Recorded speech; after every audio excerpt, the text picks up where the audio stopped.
Okay, we've got quite the lighting situation. Doing a talk tomorrow at the school on how to realistically practice homeopathy. So I've been practicing for 5 years, not including my student practicing time, and I am still learning how to do it. I still don't have full confidence, but I've been pretty accurate with most of my homeopathic prescriptions. I would say of the times I've done homeopathy in the last 5 years, 95% of the time we saw an improvement in symptoms after the homeopathic. So pretty decent. I'm going to show my process, which I think anyone can do. Um, you do kind of need the software to do what I do. So that's just a caveat to all of this is you need some other things to practice homeopathy, books, and I'll be showing what book I use. So it's an investment.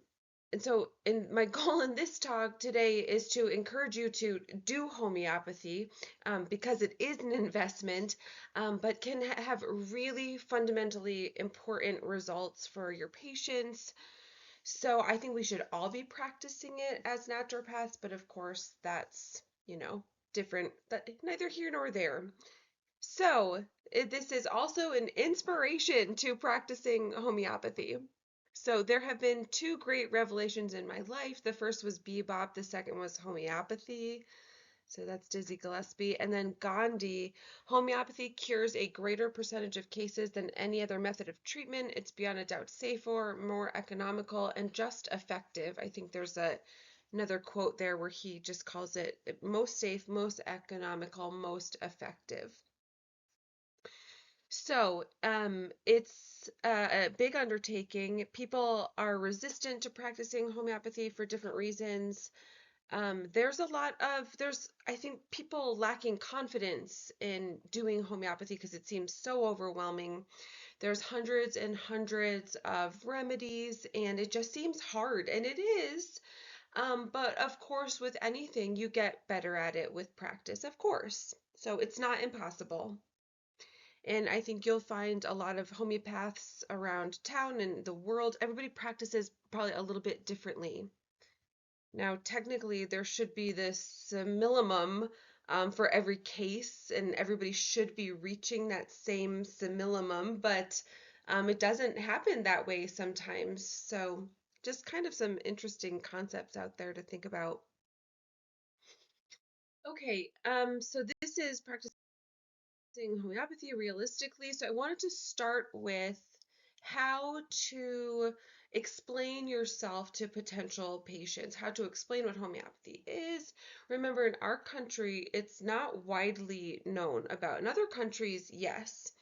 So we are still teaching it here. And so your job is to not only get your patient in the door, but you've got to teach what this medicine is to people, which is, most doctors are not doing that. Most people intuitively understand antibiotics or whatever. So what is homeopathy? So I just gave a couple explanations or ideas. So homeopathy is a natural supplement unlike any other medicine. Homeopathy uses natural substances to stimulate your body's ability to heal. The follow-up question is inevitably, well, how? How does it do that? And so that's a big question. It has to do with forcing your cells to adapt to the presence of this substance, which causes adaptive cellular adjustments to occur. So you have to kind of pause after that and let people take that in and figure out other ways of saying this. So here's another idea. Well, this is more of an advanced explanation actually. So if somebody has a little bit of knowledge and understanding about homeopathy for whatever reason, you can say a little bit more. We know that when the proper homeopathic is chosen, it can alter DNA transcription. So now you're giving the person a little bit of a mechanism. It actually can alter the way that your DNA behaves, the way that your genes behave. You can think of homeopathy as nanomedicine. It's tiny, 10 to the minus 9. You may need to say, that's whatever, however many zeros after the decimal in meters. and can act within the nucleus at the level of the DNA, altering gene transcription and ultimately cellular behavior and function. So now you're painting a picture of you've got these tiny little medicines that can go into the nucleus, and we actually know some of them are acting as transcription factors. So anybody with a little bit of a molecular background, they're also acting as intracellular mediators, which there are billions of, right? Maybe not billions, but a lot of.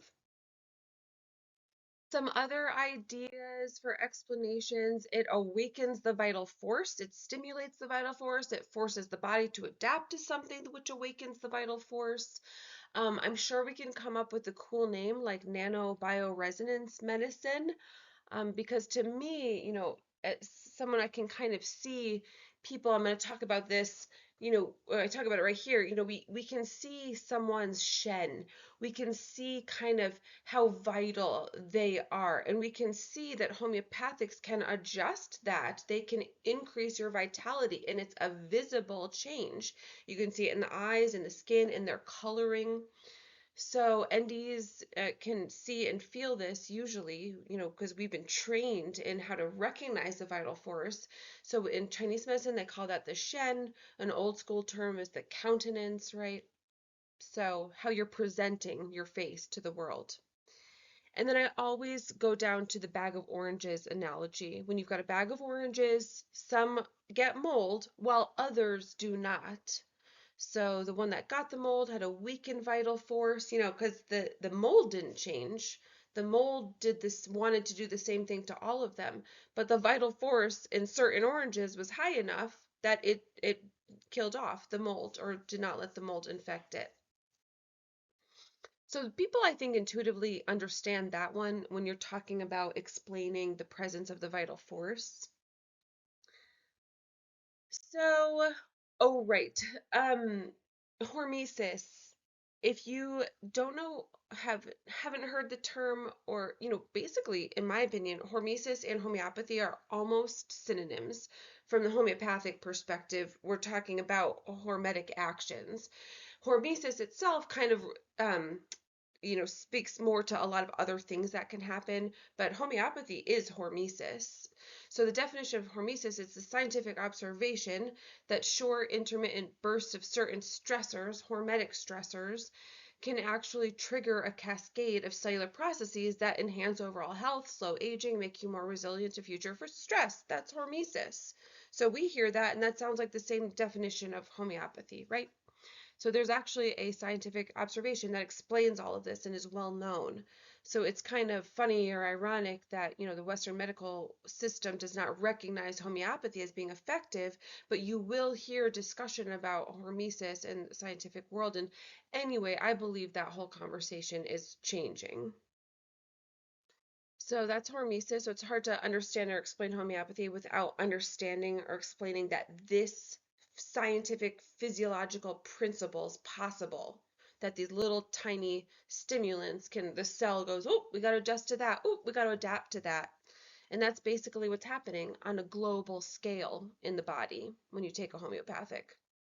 And because it's nanomedicine, these are teeny tiny particles, right? You've heard people, you can actually sniff and get the remedy without orally taking it. So they're tiny, they're volatile, they're sort of ionic, they're ions, they're charged molecules. So they go and just disperse out into the body. How many particles of a homeopathic are maybe on a single, sugar pellet bead? That would be interesting to find out. um, potentially billions, and which it would necessitate, our body would necessitate billions of particles for all of our cells. I think we're actually on the order of trillions, but okay, a little tangent there. A little more background, if you're interested more in how homeopathy works, the mechanisms at the DNA, at the genes, look into Iris Bell. This talk right here, Interdisciplinary Model for Homeopathic Remedy Action. Go watch that. It's like an hour and a half. This was a live talk that we all sat in on when I was a student. So this was like 2016, 2017. And it was great. Very eye-opening, awakening. You just kind of go, oh, okay. It is indeed altering DNA transcription, DNA, what do you call it? Gene function, cellular function. So I think she shows specifically Nux vomica, they were able to demonstrate that when you take that remedy, we see certain downstream cellular molecules change. Okay, so finally getting to the point, how to start with your patients. So first, if it's a new patient, explain your process to them. So I meet with you and determine if you're a good candidate for me, we do the naturopathic consult, and then we say, okay, do we want to do a homeopathic consult? Because I can't do both in the same visit. You have to give time to the homeopathic intake. This is just the way we were all trained, right? If anybody was on with Messer. Now, some people do what we call like shotgun prescribing, where they kind of stick it in there along with their naturopathic prescription, which is fine. But we'll kind of talk about some of the reasons maybe to do that less if possible. So ideally, I convince you to come back and do a part 2 homeopathic intake, which basically is a lot of docere. You're teaching how fundamentally important homeopathy can be in altering your constitution. It can improve your mood, it can improve your sleep, it can improve your symptoms, your digestion. Like it brings your vital force back online. And it's cheap, and why wouldn't you?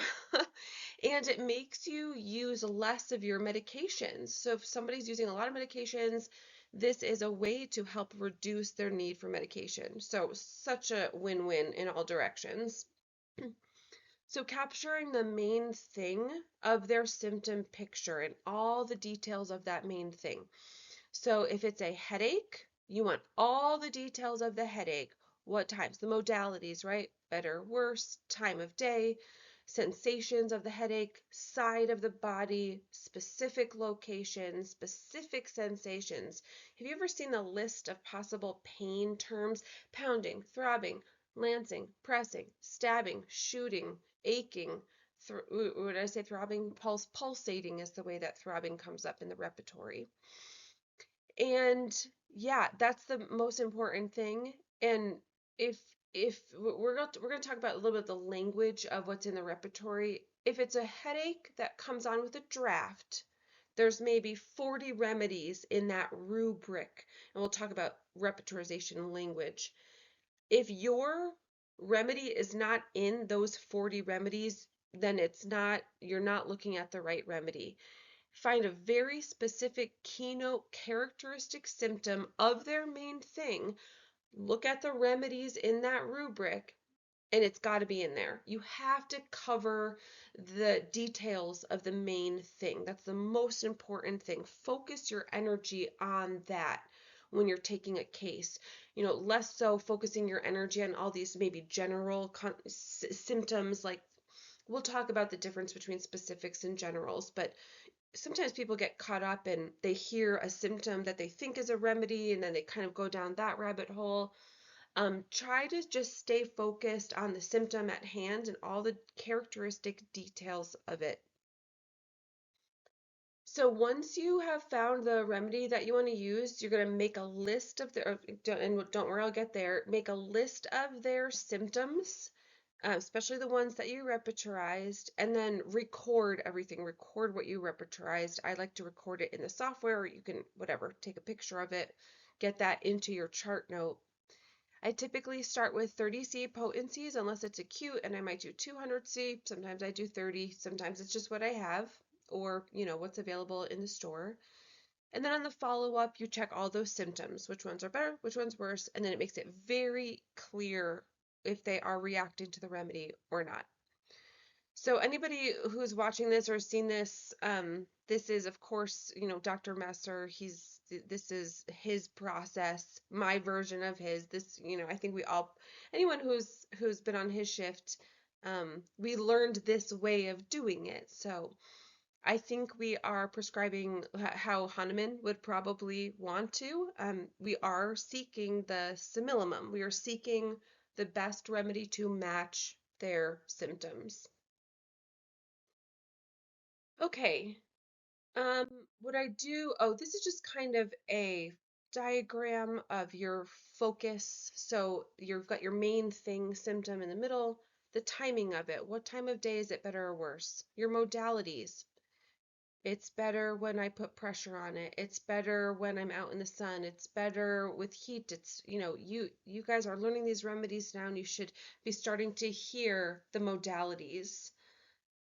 Sensations, this is really specific. If it's a physical, the pain, the quality of the pain, is it aching, throbbing, pounding pain?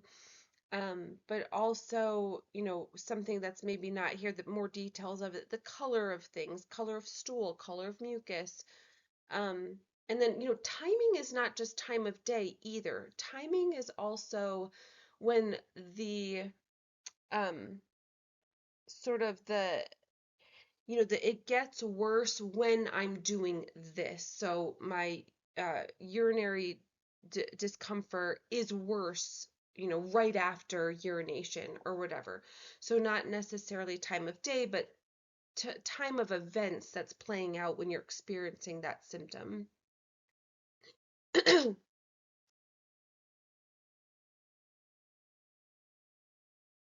And then, of course, there's other symptoms, concomitant symptoms. What else is going on? Get this after you've captured the picture of the main thing. I also have body aches. I also have indigestion. I also have diarrhea. I also am feeling really moody and grumpy and sad and whatever. And then, of course, that starts getting into the emotions, moods, reactions. We got taught to tell me a story. Tell me a story of the last time you felt that way. And then you'll hear all the things come out. Well, when my mom was bugging me when I was on the phone, I was starting to notice I was getting really angry. Oh, really? And do you ever want to throw things? So that's tell me a story, especially with the emotional mood stuff. You hear the emotion that's there. You hear how they're reacting to things. And so, adaptation, we are is how we react to things. And you can see a weakness in someone's reaction to something. Some people can react to things like, water off a duck's back, and some people take it in very intensely. It can invoke a lot of different emotional responses in people. So those are really important to notice when you're capturing the emotional picture. And then generals. Generals are, generally warm and prefer cold, or I'm generally cold and prefer warm.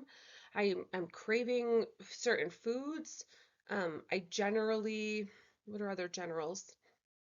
Foods, cravings, worse, weather, time of year, they'll say I get much worse in the winter, general symptoms. Okay, so the next thing that I do is I'm showing a video. It's a 9-minute video, and and there's no talking. It's just me repertorizing 2 cases. So the first case is both real cases. She had sort of a trichomoniasis, which turned into like a pelvic inflammatory disease. So she had a lot of discharge, burning sensations in the pelvis. So I took her case. You'll see all of the symptoms that I repertorized, and we'll talk through how I came to determine what remedy she needed. And then the second case is a young man. He had an upper respiratory issue, and yeah, you will see what I repertorized in his case. So you've got a STI kind of case and then a URI case. And so I'll be able to pause and stuff and we can talk through what's going on in this video with me repertorizing.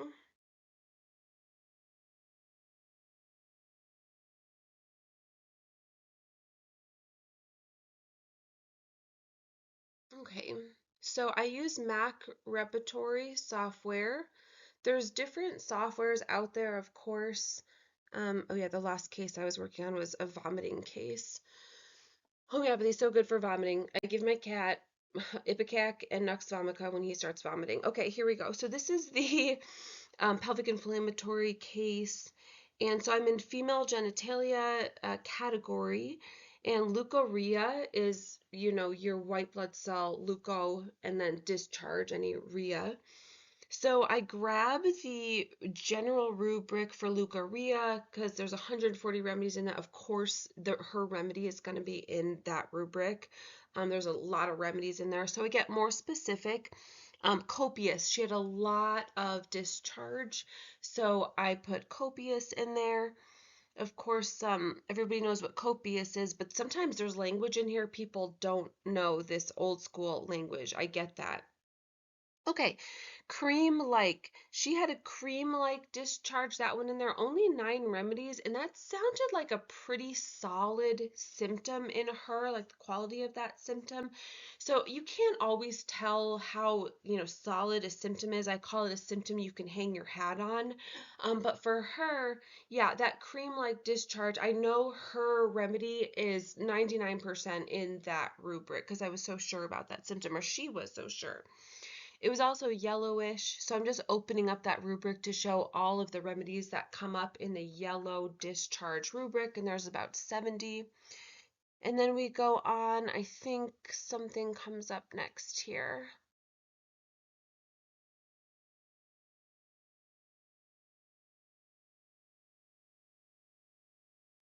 Okay, itching. I think I just did the...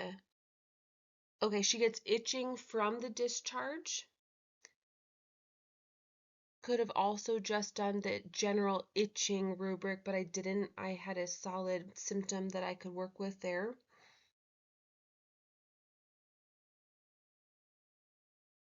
Okay, the pain, I wanted to capture her pelvic pain, and she had uterine pain.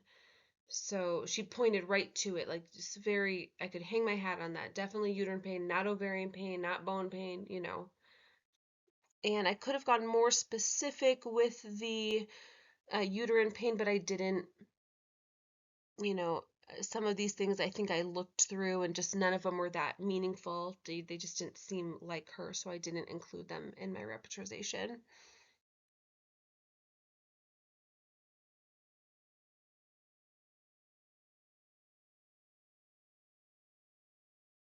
I'm not sure what I'm looking for here.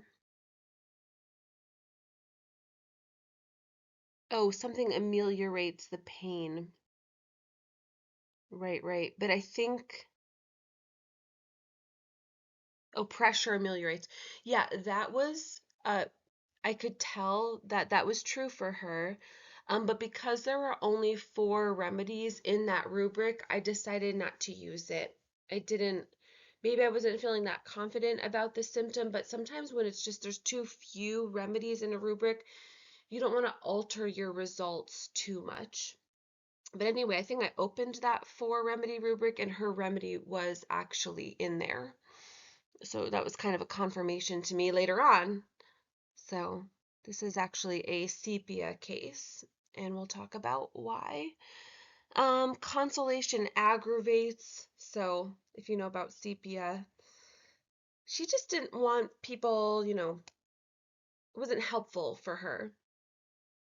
So sepia repertorized the highest, but that's not necessarily how it has to be. So I just want to pause here because I'm not sure how much time I give myself, but yeah, what I would do at this point is I would read probably all the way up to maybe creosotum. I know that creosotum is a common pelvic infection, vaginal infection remedy.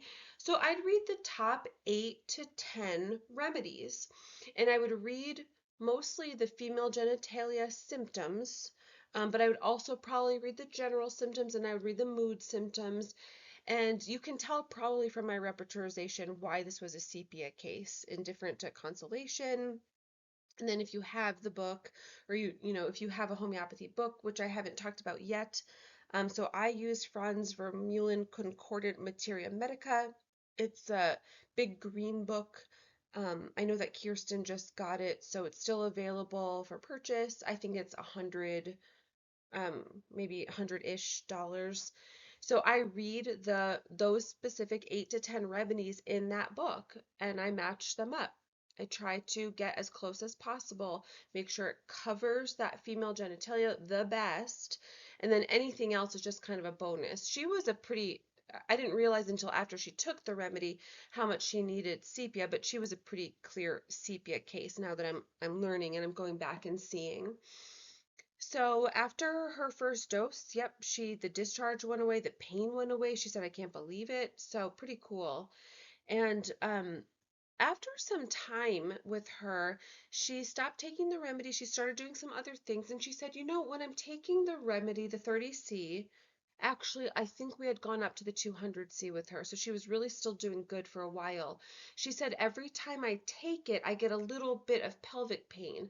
And so I said, okay, now we're at a place where we need to change the potency. Nothing else was changing. It just seemed she'd have a little aggravation when she took the 200C, so we went back down to the 6C. So as there's some nuances in practice as you get, better with this and spend more time with it, that you can alter your potencies to actually act as different medicines for them. It would be less stimulating for her, but still improving her constitutional picture. Okay. So this next one is a young man, URI. The he did not have a lot of URI symptoms. The most marked thing I noticed about him was actually his weakness. Very tired, wanted to sleep all day, laid out, really couldn't fall asleep, was having trouble sleeping, but just weak, could barely move his arms, just weak, weak, weak. So let's see how I repertorized this.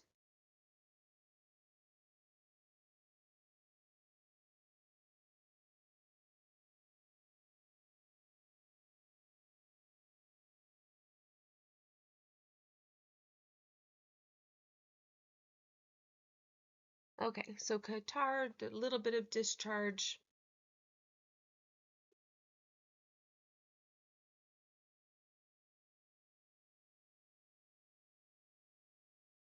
And that was under nose.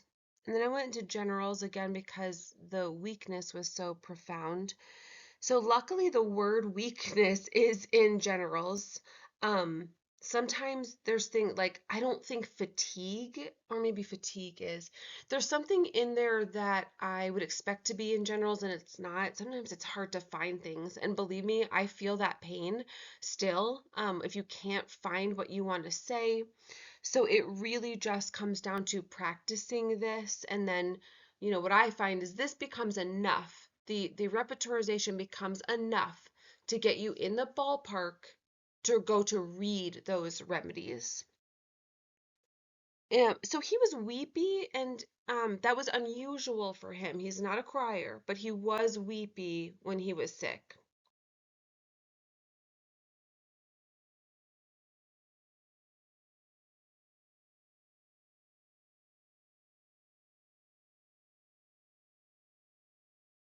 Oh, right, stomach. He was having diarrhea, I believe. Um, oh, stomach was he was craving sour foods. I said, "What do you want to eat?" And he wanted, Sour Patch Kids. And he's a, 12-year-old, but um he said the sour, he really wanted sour. It wasn't just, I love that candy. No, he was like, I could eat that candy. That sour, craving sour. Okay, he did have some on becoming, what's going on here? I know he had some GI stuff. Guess I'm not there yet. Something about the cold. Um, oh, craving cold drinks. Right, right, right. Anybody know yet where we're at yet?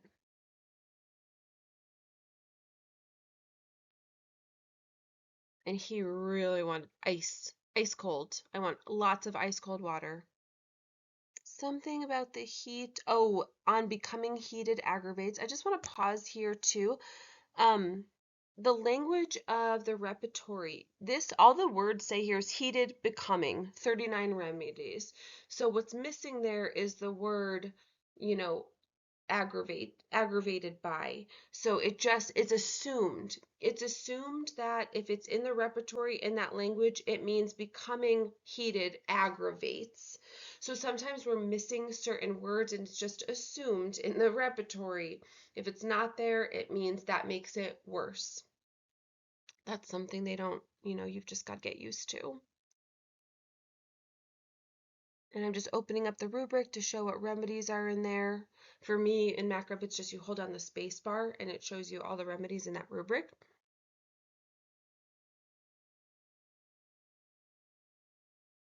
Head pain, he did have some head pain. I got that one in there. And it was throbbing, which again, it's pulsating in the repertory.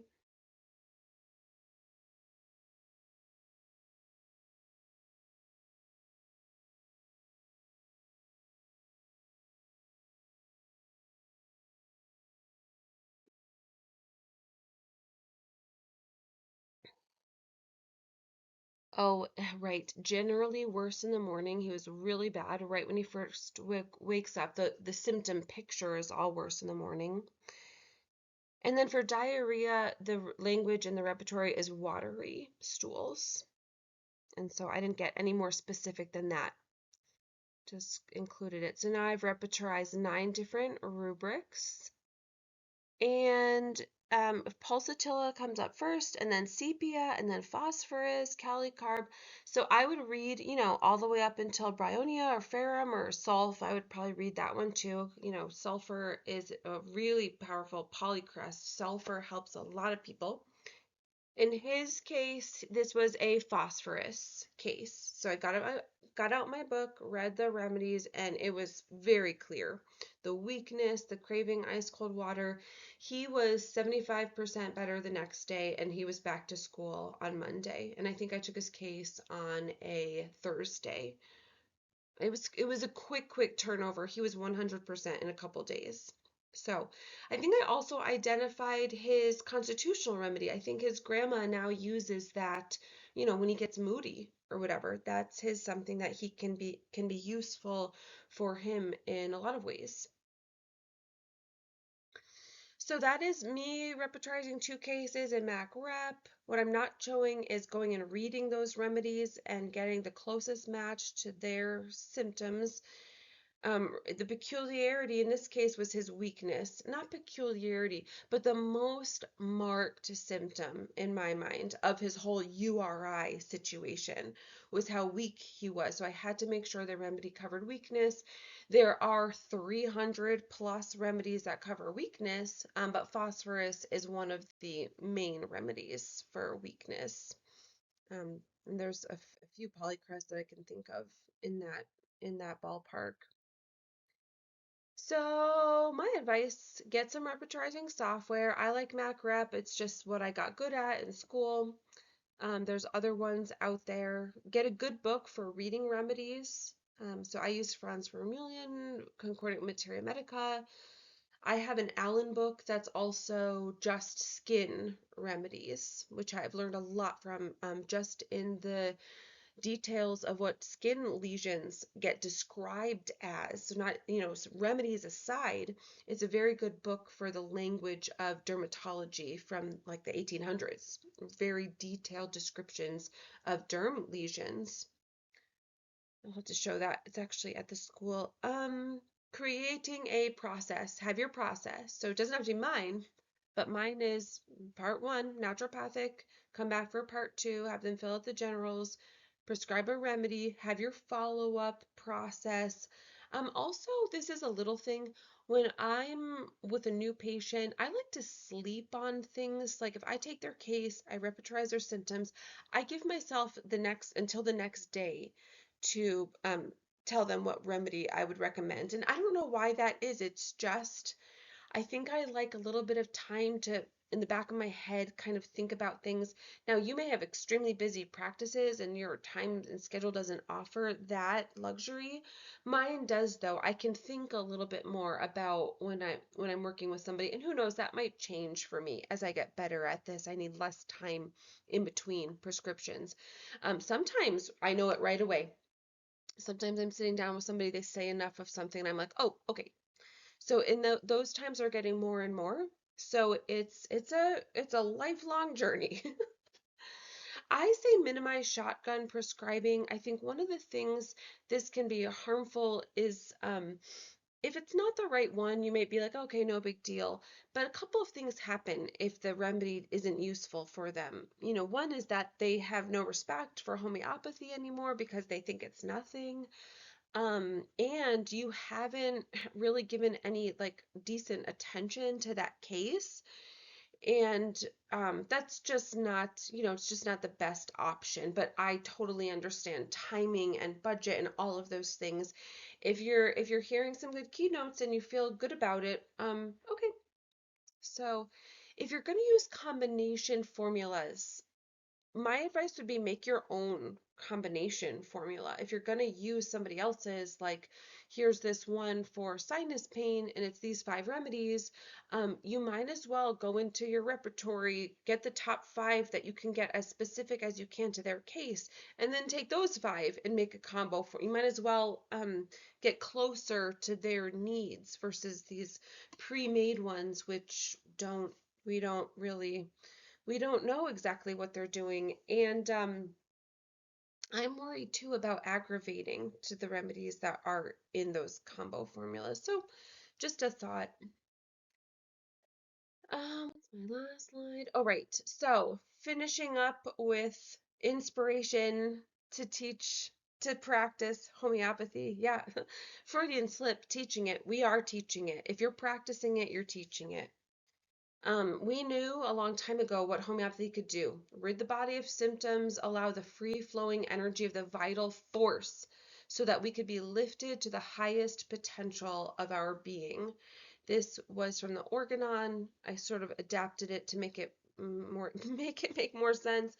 But I had a patient a couple weeks ago with colorectal carcinoma, and as we started homeopathic treatment, he was saying things like, I feel great. I feel like, I was a real estate agent and now I'm moving into doing more of the real estate photography, which I love so much more.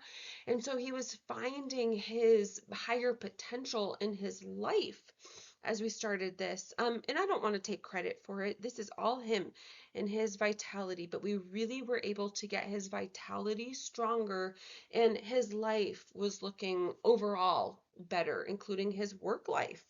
So pretty interesting, pretty interesting. And I have some follow-up things about his case if anybody's interested. He did actually pass what looked like some kind of tissue during a bowel movement. So I believe his body is cleansing and healing. And yeah, this is a really hard thing to do, uh, but it's worth it. And start now. I think we can all be doing really good work for people. I think this is a side skill that I think all naturopaths should have. But of course, it's how much you can understand this and translate it and relay it to your patients. It's a lot. It's a big, big undertaking.